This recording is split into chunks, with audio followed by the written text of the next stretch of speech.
નમસ્કાર મિત્રો, અમારા નવા વિડીયોમાં આપ સૌનું હાર્દિક સ્વાગત છે। તો આજે આપણે વાત કરીએ સ્ત્રી ધારે તો કંઈ પણ કરી શકે છે, એવી જ રીતે એક અમદાવાદમાં સ્ત્રી સાથે બનેલ સત્ય ઘટના। પૂરા કાકડિયા પરિવારમાં હાહાકાર મચી ગયો। જુવાન જોધ નાનો દીકરો અશેષ અચાનક મૃત્યુ પામ્યો। બાઇક ઉપર બેસીને અમદાવાદથી બાવળા જતો હતો। રસ્તામાં જ ટ્રક સાથે ટકરાઈ ગયો। માથું ટ્રકના પૈડા નીચે આવી ગયું। ખોપરીનું શ્રીફળ વધેરાઈ ગયું।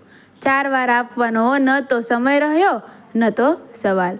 પહેલો ફોન 108 નંબરને કરવો પડ્યો, પછી બીજો ફોન 100 નંબરને। હાઈવે ઉપર પેટ્રોલિંગ કરતી પોલીસ વાન સાયરન વગાડતી આવી પહોંચી। લાશને પોસ્ટમોર્ટમ માટે મોકલી આપવામાં આવી। પોસ્ટમોર્ટમ કરતા ડોક્ટર મૃતકના અવસાનનું કારણ તલાશી રહ્યા હતા। ત્યારે બહાર જમા થયેલી સ્વજનો અને પરિચિતોની ભીડ કંઈક જુદી જ રીતે પોસ્ટમોર્ટમ કરી રહ્યા હતા। આ બધું સ્પીડનું પરિણામ છે। મેં તો 2 મહિના પહેલાં જ જનકભાઈને કીધું કે તમે અંશેષને બાઇક અપાવવાની ભયંકર ભૂલ કરી દીધી છે। આજકાલના જુવાનીઓ બાઇક ચલાવતા નથી, પણ હવામાં ઉડાડે છે। કાકડિયા પરિવારના પડોશમાં રહેતો એક આધેડ આદમી બોલી ગયો। ટ્રકવાળાઓ પણ ઓછા વાકમાં નથી। રાત આખી દારૂઢી છે અને પછી સવારે ટ્રક લઈ અને નીકળી પડે। એમાં બાપડા જુવાન જોધ માથાઓ વધેરાઈ જાય। બીજાએ બીજો એંગલ બતાવ્યો, પણ જનકભાઈ કાકડિયાના સગા સાઢુએ જે તર્ક રજૂ કર્યો તેણે સૌને ચોંકાવી દીધા। તમને ખબર છે કે આમાં સૌથી મોટો યોગાનુયોગ કેવો સર્જાયો છે? હજુ 2 દિવસ પહેલાં તો જનકભાઈના મોટા દીકરા નિશેષનું એન્ગેજમેન્ટ થયું છે, ત્યાં જ અશેષનું મૃત્યુ થઈ ગયું। પૂરા 48 કલાકમાં જ બોલો, એટલે તમે કહેવા શું માંગો છો? એક ત્રાહિતે પૂછ્યું। એ જ કે અકસ્માત તો એક બહાનું છે। અસલમાં યમરાજા ટ્રકને નિમિત્ત બનાવીને અશેષનું મોત કરવા। હવે બધાના દિમાગમાં અજવાળું રેલાયું। મતલબ કે મોટા દીકરાની સગાઈ જનકભાઈને ફળી નહીં, આવનારી કન્યાના પગલાં અશુભ સાબિત થઈ ગયા। અંદરના રૂમમાં ડોક્ટરો તબીબી વિજ્ઞાનના સહારે કામ પાર પાડી રહ્યા હતા, ત્યારે બહાર જામેલી ભીડ અગોચર પારલૌકિક અંધશ્રદ્ધા અને વહેમથી ભરપૂર વાતોનો સહારો લઈ રહી હતી। થોડી જ વારમાં આ વાત ચારે કોર પ્રસરી ગઈ।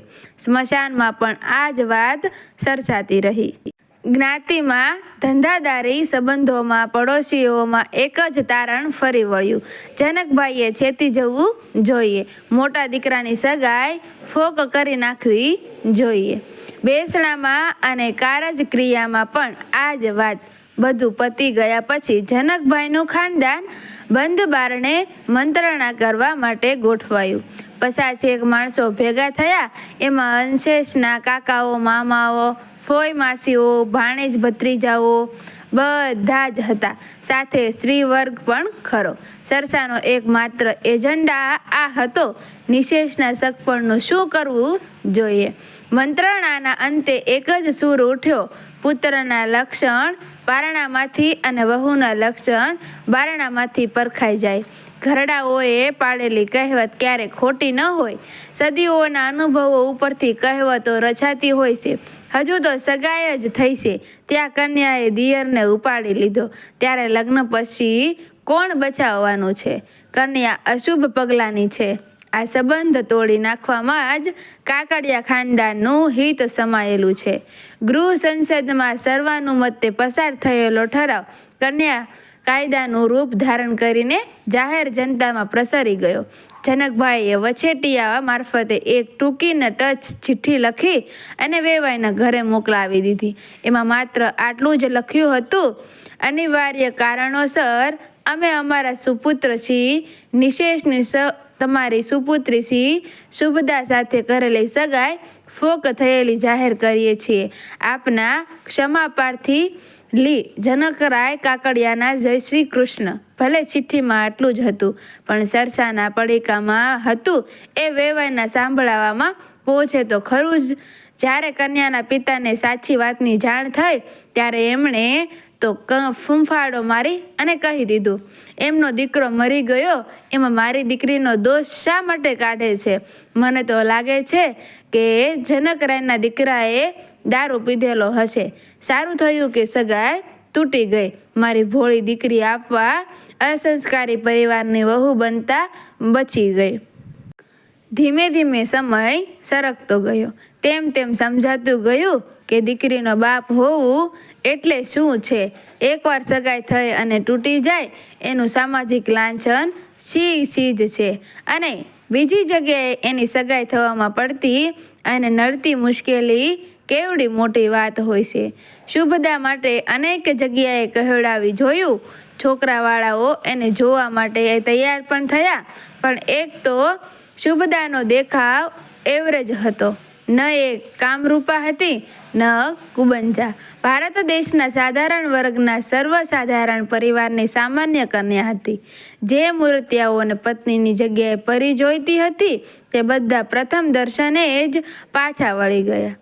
જે મૂર્તિયાઓને શુભદાની વાતો આકર્ષી ગઈ, એની આવડત સ્પર્શી ગઈ, એના સંસ્કારો ગમ્યા, તેમણે વાતચીત આગળ ધપાવવાનો પ્રયત્ન કર્યો, પણ ત્યાં શુભદાની તૂટી ગયેલી સગાઈ નડી ગઈ.